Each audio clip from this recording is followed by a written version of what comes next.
très bien, bienvenue dans cette nouvelle vidéo. Alors aujourd'hui donc je vais vous refaire une simulation de budget. Alors vous avez été très nombreux et très nombreuses à apprécier donc ce type de format et vous avez également été très nombreux à me poser la question de savoir si je pouvais donc vous présenter un budget d'une famille entre guillemets normale avec papa et maman qui travaillent avec des enfants. Donc du coup qu'est-ce que j'ai fait? J'ai été voir un petit peu dans les coachings que j'avais déjà réalisés par le passé et donc j'ai trouvé cette fameuse famille type. Donc je suis allée évidemment les trouver en privé, ils ont été enchantés de ma demande en espérant évidemment que leur parcours puisse aider d'autres personnes. Alors s'ils passent par là, je leur fais plein de bisous, je sais qu'ils vont regarder cette vidéo et qu'ils font donc partie du groupe. D'ailleurs, si vous ne faites pas encore partie du groupe Facebook, je vous remets la petite photo juste ici, n'hésitez pas à aller vous abonner et à suivre nos aventures.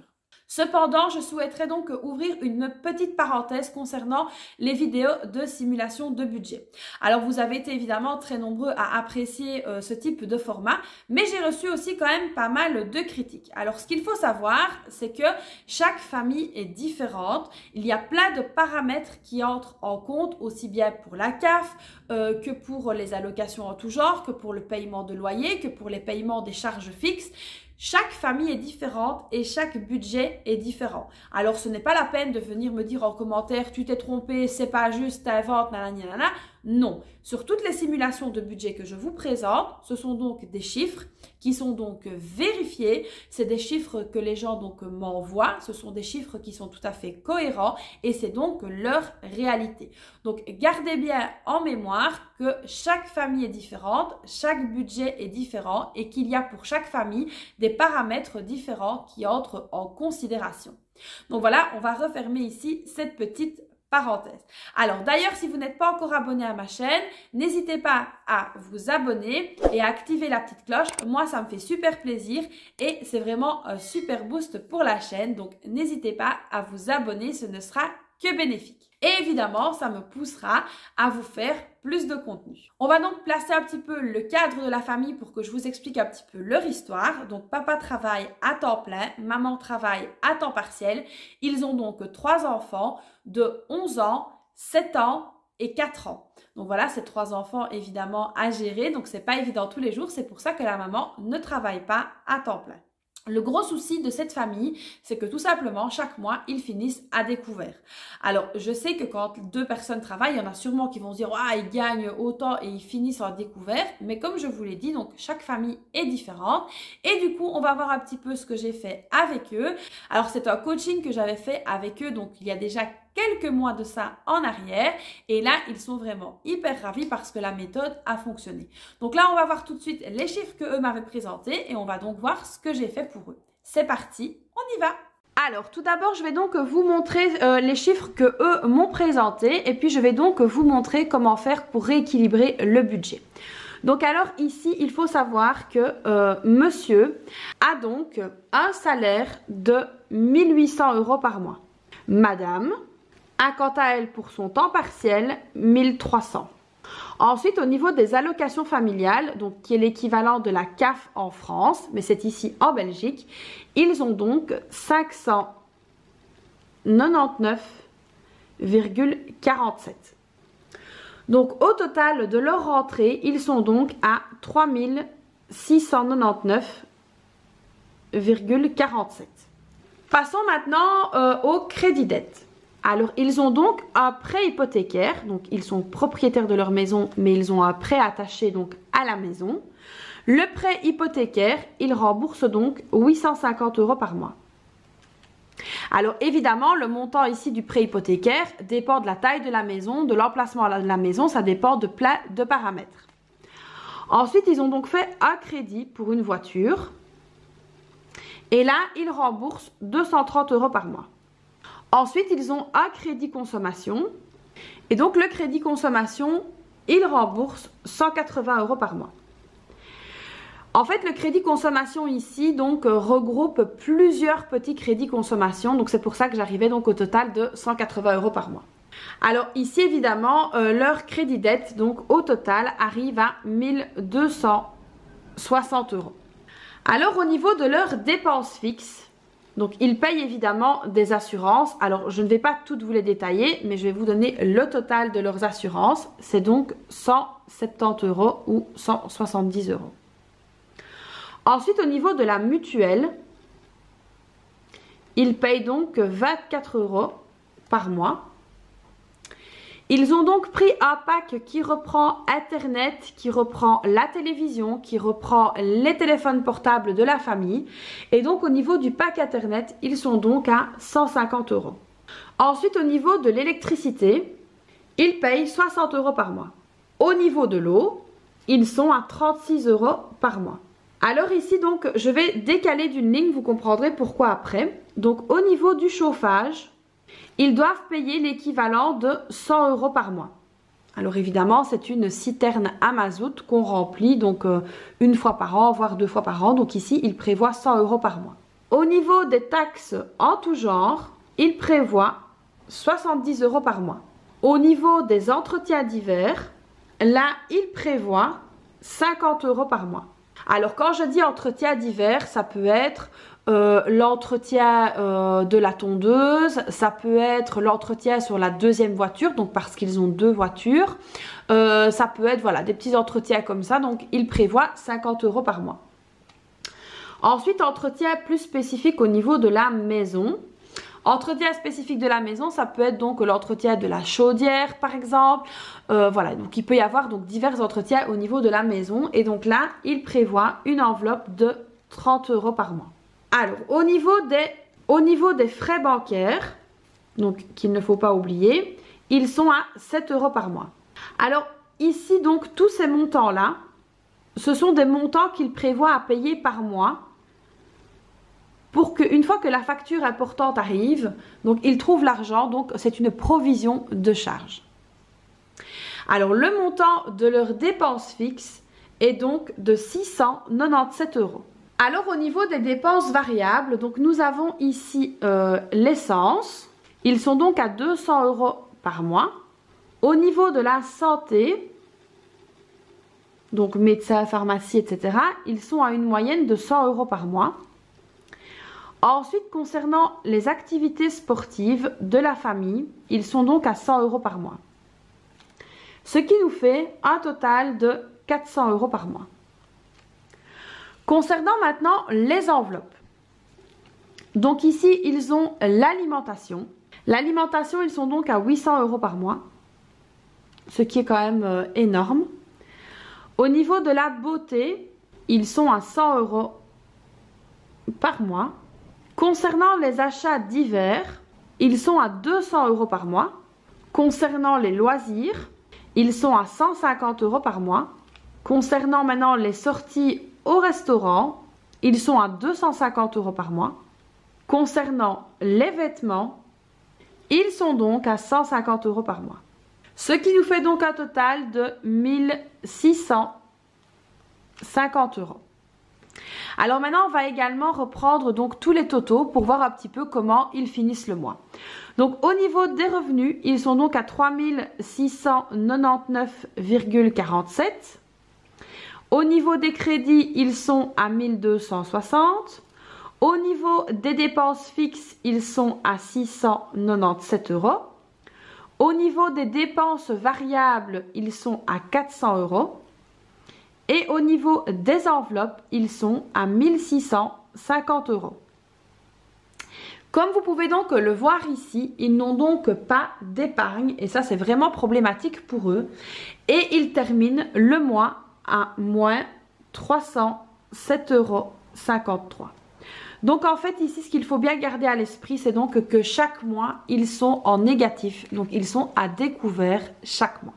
Alors maintenant je vais vous montrer un petit peu la stratégie que j'ai donc mis en place pour pouvoir les aider.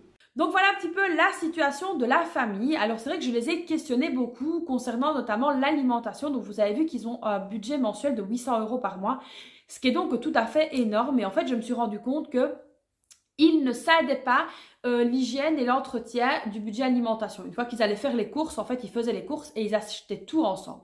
Donc du coup, ça c'est vrai que c'est donc important de s'aider.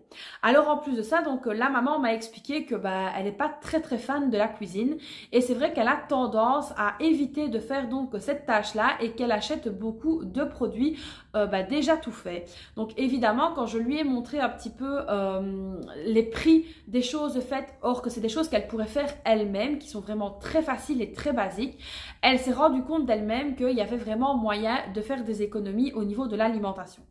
Alors concernant les restaurants aussi, ça a posé un petit peu problème parce que le papa est vraiment très fan des restaurants. Lui, il n'y a pas une semaine qui passe sans qu'il ramène donc sa famille dans un restaurant.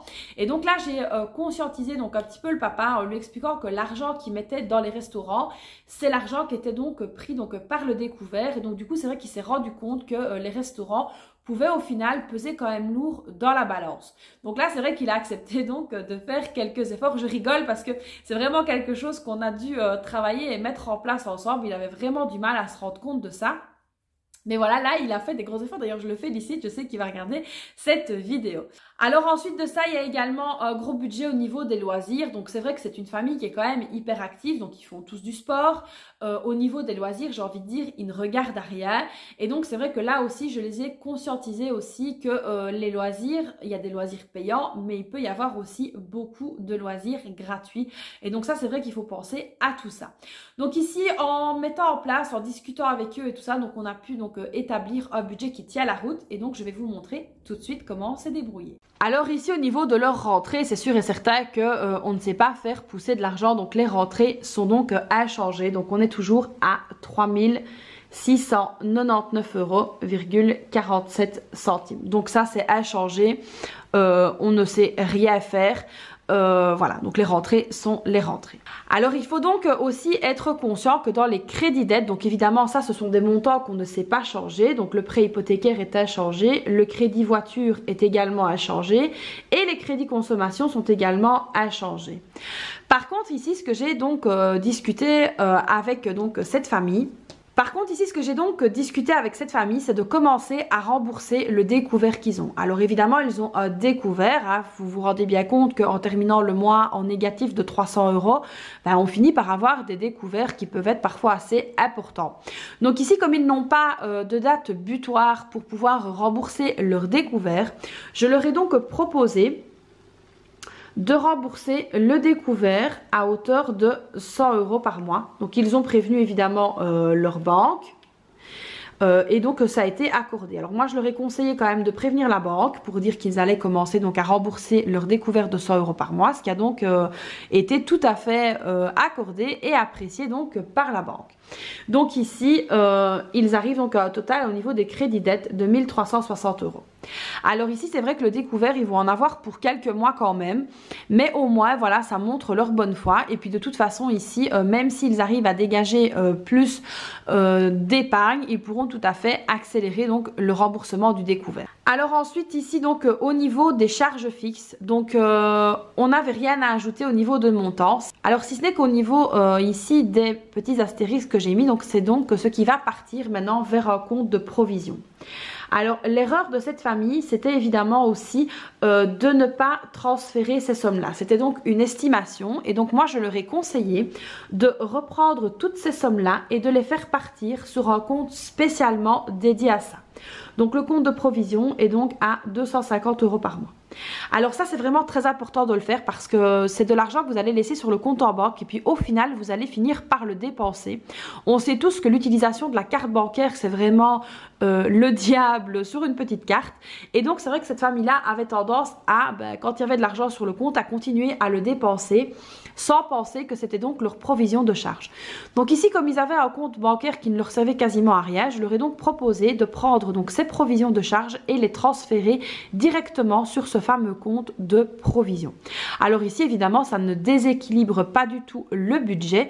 Donc ici on avait bien 250 € de provision. C'est donc un montant qu'ils vont donc transférer directement sur l'autre compte quand ils vont donc toucher leur salaire. Alors au niveau des assurances on ne sait rien faire, au niveau de la mutuelle non plus. Je leur ai tout de même conseillé d'essayer de diminuer le pack ici à 150 €. Là, tant que maintenant, ils y sont toujours. Mais donc voilà, ça c'est encore une piste qu'ils doivent explorer. Au niveau de l'électricité et de l'eau, ben là pareil, on ne sait rien changer. Et au niveau des frais bancaires non plus. Donc les charges fixes sont toujours à 697 € ou 697 €. Alors essayez au maximum d'utiliser le compte de provision. Vous allez voir que ça va vous changer la vie et vous éviter de dépenser plus d'argent que ce que vous en avez.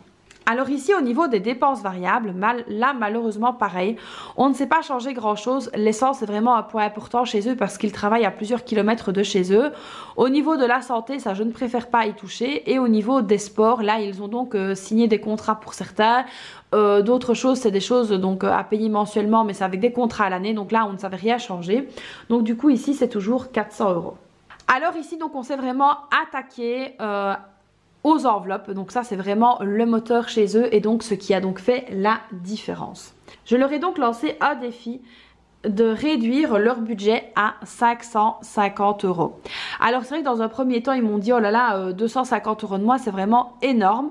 Donc ici en leur donnant des pistes comme par exemple changer de magasin, regarder les promotions également, faire les menus à la semaine.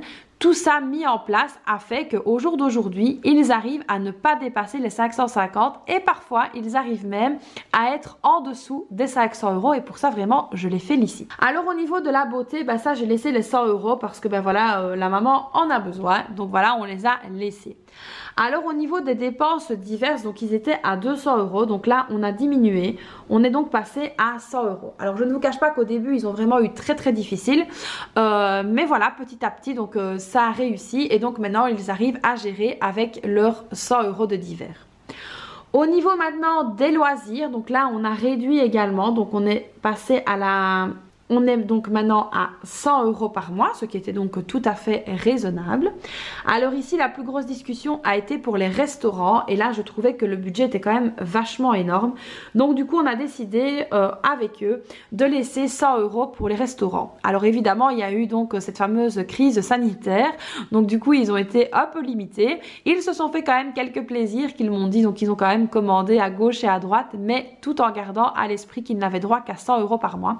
Donc maintenant, ils sont partis du principe qu'ils préfèrent se faire entre guillemets une bonne bouffe une fois par mois que plusieurs sur le mois qui au final vont leur coûter plus cher. Donc ça, je les félicite. Alors ensuite au niveau des vêtements, donc là on a descendu à 100 € par mois. Alors ici j'ai également donc conseillé à cette famille de ne pas s'habiller tout le temps dès qu'il y avait quelque chose, mais justement d'attendre les soldes, les promotions, et donc ici les parents ont décidé donc de ne plus s'habiller que 2 fois par an comme ce que moi je fais, donc en janvier et en juillet. Et donc c'est vrai qu'ils ont quand même retrouvé des vêtements qu'ils n'avaient pratiquement pas mis, qui étaient pratiquement nouveaux, et donc ils ont donc un autre regard au niveau des vêtements maintenant. Alors on a également ajouté donc maintenant l'onglet hygiène et entretien parce que comme je vous ai expliqué donc ils mélangeaient tout. Et donc maintenant ici au niveau de l'entretien et de l'hygiène ils ont donc 50 € par mois donc pour tout ce qui est entretien et hygiène. Donc avant ils étaient à 800 € tout compris, donc là ils sont à 600, donc c'est quand même une économie de 200 € qui n'est donc pas négligeable. Alors évidemment en remaniant donc ici toutes les catégories on arrive donc à un total de 1100 €. Alors ici on va reprendre les totaux de chaque catégorie. Donc alors ici on a donc le total des revenus donc là qui est donc inchangé. Ensuite on a donc le total des crédits dettes qui donc lui a augmenté de 100 € vu qu'ils ont commencé donc à rembourser leur découvert de 100 € par mois. Alors ensuite au niveau des dépenses fixes, donc on est toujours à 697 €. Au niveau des dépenses variables, on est à 400 €. Au niveau des enveloppes, on est donc à 1100 €. Alors évidemment maintenant on va donc faire un petit calcul, on va venir retirer donc des revenus, les crédits, les dépenses fixes, les dépenses variables et les enveloppes et ce total là nous donnera le montant qu'on peut donc mettre en épargne. On arrive donc à un total de 142,47 €. Donc ici ils finissent donc en positif, donc ça c'est vraiment le plus important. Et donc comme c'est un budget à base de 0, lorsqu'on enlève toutes les dépenses des revenus, on arrive bien à 0. Alors en discutant avec eux, on s'est donc rendu compte qu'ils négligeaient un petit peu les fêtes dans le courant de l'année. Donc c'est-à-dire que les anniversaires, ils faisaient ça un petit peu, voilà, quand ça tombait. Pareil pour les fêtes de fin d'année, il n'y avait vraiment aucun budget de prévu. Donc ici, je me suis dit que pourquoi pas commencer donc à budgétiser pour donc toutes les fêtes. Et ici, comment budgétiser? Avec 80 € par mois, ça leur suffira donc à couvrir, voilà, les anniversaires et Noël.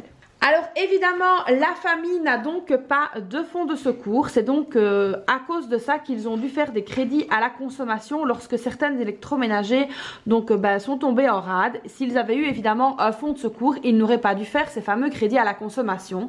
Et donc ici, le restant, donc ici 62,47 €, va donc aller ici dans le fonds de secours. Donc quand on additionne les 80 € des 62,47 €, on arrive donc 142,47 €. Donc voilà un petit peu le budget que j'ai donc fait pour cette famille. Donc c'est un budget qui tient la route. Alors certains me diront il n'y a pas d'épargne retraite, pas d'épargne pension. Ce qu'il faut savoir c'est que c'est englobé directement au niveau des assurances.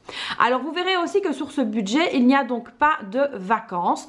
Tout simplement parce que donc cette famille a donc décidé depuis plusieurs années de ne pas toucher aux primes supplémentaires qui entraient, donc comme la prime de fin d'année ou les congés payés. C'est donc de l'argent qu'ils prennent pour pouvoir partir donc en vacances. Donc c'est pour ça que les vacances n'entrent pas en compte dans ce budget-là.